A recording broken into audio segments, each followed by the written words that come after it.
ఈరోజు దర్యాప్తు కూడా చేస్తున్న విషయాన్ని కూడా ఈ సందర్భంగా తెలియజేసుకుంటూ అదే అనుమానాలు కూడా రేకెత్తిస్తుందని చెప్పి తెలియజేస్తూ అదేవిధంగా ఏదైతే ఈ 3 పడవలు అంటే మొత్తం 5 పడవలు ఆ రోజు మరి యొక్క బ్యారేజీని తాకితే ఒక పడవ ఆల్రెడీ ఆ బ్యారేజ్ ఏదైతే గేట్ల మధ్యలోంచి కిందకి పోయింది. మిగిలిన 3 పడవలు ఇప్పుడు మనకి ఐడెంటిఫై చేసాం పైన వాటర్ పైన. 4వది ఒక పడవ మరి కిందకి వెళ్ళిందా లేకపోతే కింద వాటర్ లెవెల్లో ఉందనేది అది కూడా వెరిఫై చేస్తున్నటువంటి పరిస్థితి. ఈ 5 పడవల్లో ఈ 3 పడవలు కూడా ఎందుకు అనుమానాలకు తావిస్తుందంటే ఒకే యజమానివి 3 కావడం, ఒకే యజమాని 3 ఉండడం, ఆ 3టిని కూడా లంగర్ వేసుకోకుండా ఒకే ప్లాస్టిక్ వైర్ కట్టుకోవడం అనేది కూడా అనుమానాలు తావిస్తూ ఆ 3 పడవలకు సంబంధించిన యజమాని కూడా ఉషాద్రి ఎవరైతే ఉన్నారో అతను కూడా ఆ ప్రాంతంలో ఉన్నటువంటి కోమటి రామ్మోహన్ ఎవరైతే ఉన్నారో అతనికి మరి ప్రధానంగా మరి అనుచరుడుగా ఉండడం. ఈ కోమటి రామ్మోహన్ ఎవరైతే ఉన్నారో మరి జగన్మోహన్ రెడ్డికి అత్యంత సన్నిహితుడు అయినటువంటి తలసేర రఘురాం మీ అందరికీ తెలుసు. ఆయనకి ఈయన రామ్మోహన్ బంధువు కావడం. మరి ఈ రకంగా ఈ రామ్మోహను అదేవిధంగా ఈ ఉషాద్రి వీరు వారి యొక్క బంధుత్వాలను కానీ వైఎస్ఆర్సీపీ పార్టీలో చేస్తున్నటువంటి సేవలను కానీ వాళ్ళు చూసుకుని ఎవరైతే అక్కడ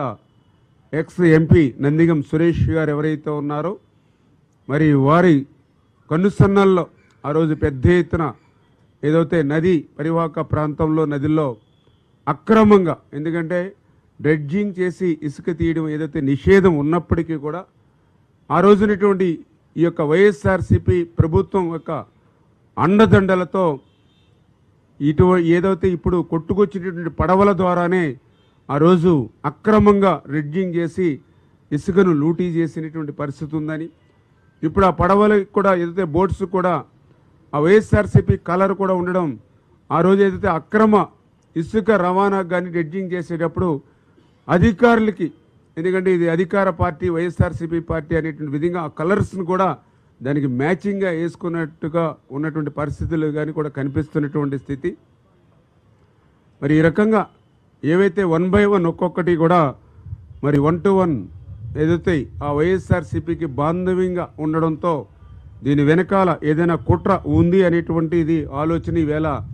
ఎవరైతే రైతులు కానీ రైతు సంఘాలు కూడా వ్యక్తపరిచినటువంటి స్థితిలో మరి ఆ కంప్లైంట్స్ ఇవ్వడం, దాని మీద దర్యాప్తు జరుగుతున్న విషయాన్ని కూడా మరొకసారి మీ ద్వారా అందరికీ కూడా తెలియజేసుకుంటూ, అదేవిధంగా ఏదైతే అక్కడ స్థానికులు కూడా హెచ్చరించారు, ఏదైతే మీరు ఇట్లా ప్లాస్టిక్ తాడికి కట్టారు, ఇంత ఫ్లడ్ వస్తూ ఉంది, దీన్ని లంగర్ వేసి జాగ్రత్త చేసుకోమని చెప్పినా కూడా మరి వీళ్ళు నిర్లక్ష్యంగా ఉన్నారని అంటే వాళ్ళ